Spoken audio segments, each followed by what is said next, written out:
Walthamstow, East London. A leaden February afternoon, with no hint of what was about to happen. Hoe Street was as noisy as ever. School children running about, mothers pushing prams home, the smell of fried chicken wafting from fast food restaurants overpowering the first chill of the season. In the midst of this routine, a young man emerged from a corner shop. He was wearing a sports jacket, holding a cold can of Rubicon, striding down the sidewalk as he had so often done before.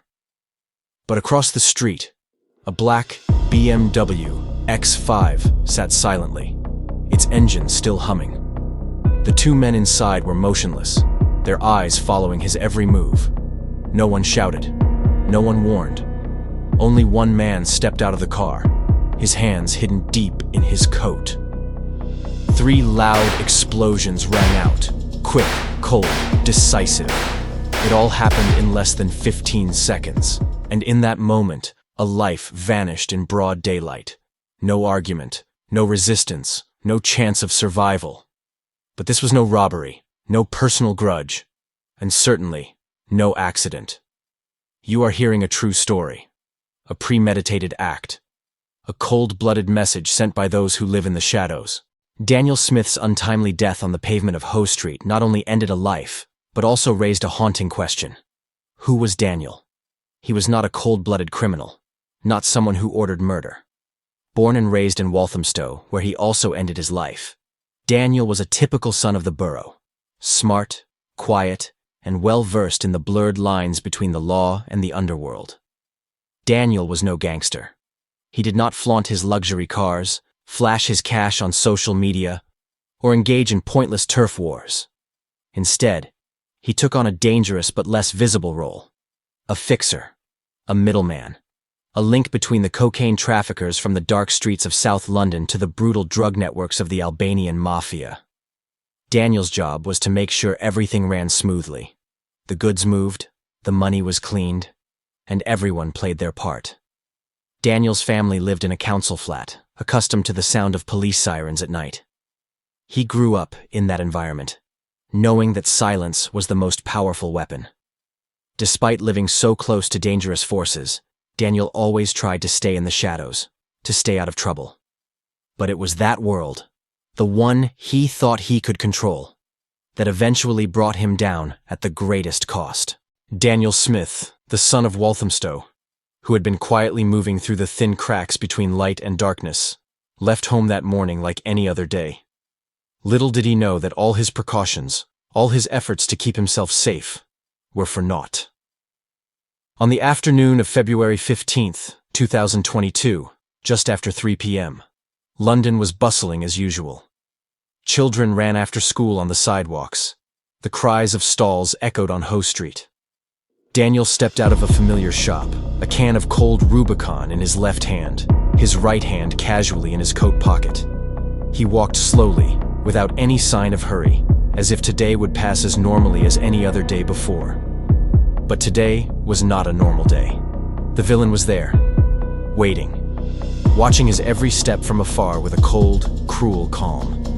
The store's CCTV camera captured the moment a tall man, wearing a dark hood, walked quickly across the street like a ghost. His face was hidden in the darkness.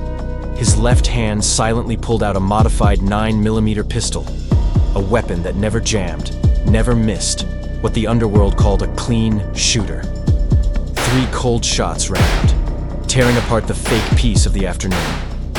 One shot hit Daniel in the chest, causing him to fall to his knees. The second shot hit his neck, stopping his last breath. The last shot went through his skull, ending all hope. It all happened in less than 15 seconds. Daniel collapsed on the cold cement floor, the blood from his young body spreading red like a deadly lipstick stain in the middle of the crowded street. Passers-by screamed. Cars stopped. Some people rushed to help in panic, others stood still, unable to believe what had just happened. But the killer did not panic. He turned and walked calmly to the black BMW X5 waiting across the street. The door closed softly, as if nothing had happened. The car drove away, disappearing into the network of small streets of Walthamstow. In that moment, Daniel Smith's fate was sealed. A death in broad daylight, in the heart of the modern capital, was no accident. no outburst of personal hatred. It was a cold-blooded warning from the Albanian underworld, where silence and betrayal are never forgiven. The brutality of 3 cold shots fired on Hoe Street cannot be fully understood without looking back at the silent journey that led Daniel Smith to that fateful end. Daniel grew up amid the cold concrete walls of a Walthamstow council flat, where police sirens were a familiar soundtrack to his childhood. He was not given a choice. But it was this harsh environment that taught him the art of survival: silence, discretion, and knowing when to retreat from the light. With his sharp communication skills and rare discretion, Daniel soon caught the eye of the underworld. He was not a direct dealer or a hardened henchman, but a fixer, a link in the chain of a transnational drug ring. Daniel stood between the groups that transported cocaine from the dark alleys of South London to the notorious Cadra family network, a powerful branch of the Albanian Mafia empire that spanned Europe. Daniel's job required absolute secrecy, keeping the goods moving, the money clean, and no questions asked. He thought he knew the rules, but in late 2021, everything fell apart. A shipment worth more than £350,000 disappeared en route to Luton. In that world, there was no evidence, no investigation, no defense, just a name. And that name was Daniel Smith. The tragedy of Daniel Smith sparked an investigation of unprecedented scale by the London police. They knew they were dealing not with a street gang, but with a cold and calculating international criminal network. The starting point of the manhunt was the black BMW X5, the vehicle that had whisked the killer away from the scene seconds after the 3 fatal shots were fired on Hoe Street. The car was found shortly afterwards on a remote industrial estate near Essex, burned to the frame. All physical evidence, fingerprints, DNA, bullet casings had been completely destroyed. A perfect cover-up in true Albanian Mafia style. Kill, burn, disappear. However, that confidence revealed its first flaw. A security camera 3 blocks away had accidentally captured the image of a white Ford Transit, parked for no more than 2 minutes, and then quickly driven away. At first, it was just an anonymous van among the thousands of vehicles that travel every day. But ANPR shows that the car had been spotted twice more around Dagenham in the 36 hours since the murder. The car was registered to a shell company in Luton, with no real address or real employees, except for one name: Alton Kodra. That name immediately alerted investigators. He was a key member of the Albanian Mafia, a close associate of the Kadra clan, and a man who had been linked to numerous cross-border drug and people smuggling cases. When police searched the Ford Transit, they were surprised to find a burner phone stuck in the air vent. Although most of the device had been destroyed, the IMEI code was still intact, allowing them to retrieve the last location data. The signal led them to a modest house in Forest Gate, East London. Suddenly after, in a lightning raid, the police arrested Aryan Duka, an Albanian who was not the shooter, but the driver, who had driven the killer away from the scene in a split second. The investigation had its first breakthrough, and from here, the machinery of justice began to spin harder than ever. The Forest Gate lead quickly led police to Aryan Duka, an Albanian who had been closely watched by French and German police. As the getaway driver rather than the one who pulled the trigger, Duka remained absolutely silent during questioning, but his silence could not hide the truth. Phone records continued to lead police to Kent, where a doorbell camera on a private home captured the fateful moment. Besnik Lishi, a former Kosovo paramilitary, was identified as Daniel Smith's real killer. When a doorbell camera in Kent accidentally captured a blurry image of Besnik Lishi, British investigators knew they had little time. The killer had quietly disappeared from the digital map shortly after the murder of Daniel Smith.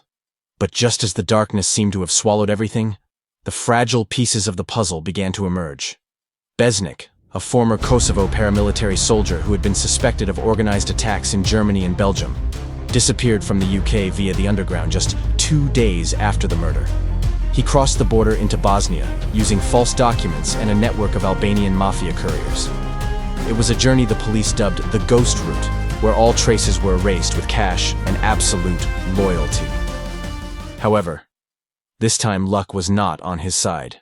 Europol, working with British and Serbian police, tracked Besnik's last trace to Novi Sad, Serbia. After weeks of close surveillance, in November 2022, a precise raid was conducted on the apartment he had rented under a false name. When the door was broken open in the cold night, Besnik stood motionless in the glare of flashlights. He did not resist, did not run, but silently raised his hands in surrender. A month later, on a harsh winter night in December 2022, Besnik was extradited to the UK on a special flight to RAF Northolt under strict surveillance. The man who had disappeared like a ghost now faced the undeniable truth. At the headquarters of the London Police Department, Besnik continued to demonstrate the coldness typical of the Albanian Mafia. He did not immediately request a lawyer, did not answer, did not show fear or remorse. The experienced investigators understood that they were not dealing with an ordinary killer, but with a cold tool of the transnational criminal system. But his disguise was gradually stripped away by technology and patience. Phone data, extracted from signal towers, and route data, reconstructed almost exactly every second of the plan to kill Daniel Smith. A recording from an encrypted messaging app, thought to have been deleted, accidentally remained on the server and became the key piece of evidence. In the recording, Besnik's deep voice can be heard in Albanian, "Puna a pastor," which translates to, "The job is done." Faced with irrefutable evidence, Besnik finally confessed. He recounted the assassination with chilling indifference, following Daniel for days, receiving orders via burner phone, planning an escape with Arian Duca, approaching and firing 3 precise shots in 15 seconds, leaving the scene in a BMW X5 to Essex, burning the car and immediately leaving the country. His closing words in the confession were a cold slap to justice. "I don't know who Daniel is. I was just doing my job."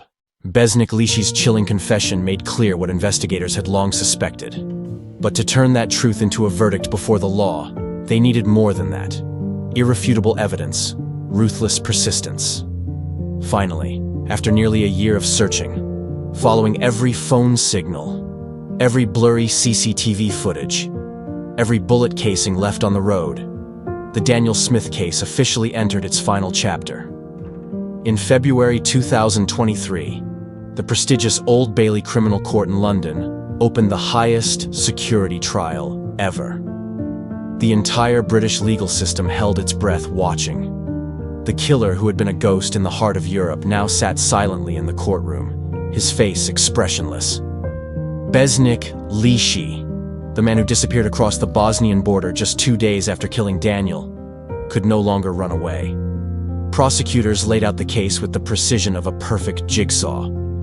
From the data from the cell tower, the dash cam, the security camera, the burner phone data, down to the smallest trace of a 9mm shell casing that matched the Glock 19 seized at Arian Duca's home. Everything fit together like undeniable pieces.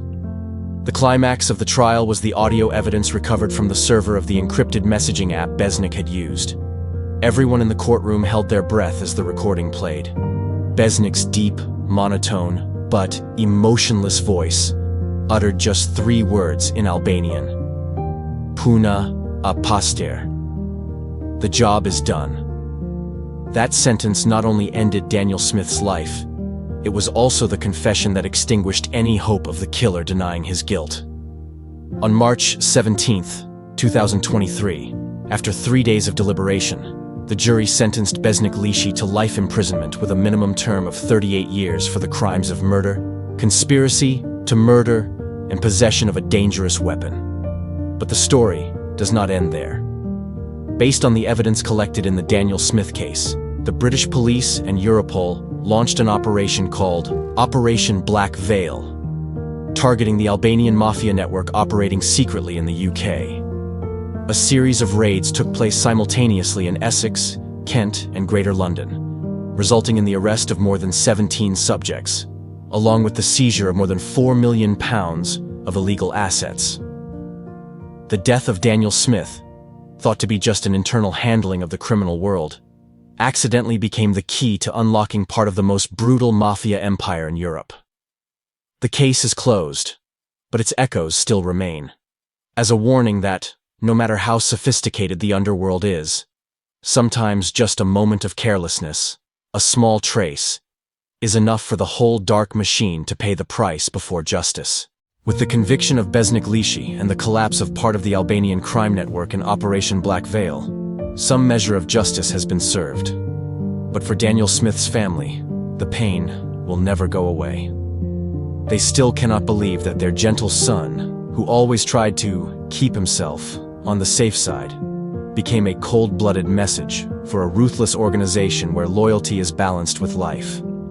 Daniel's death is a harsh reminder to society as a whole.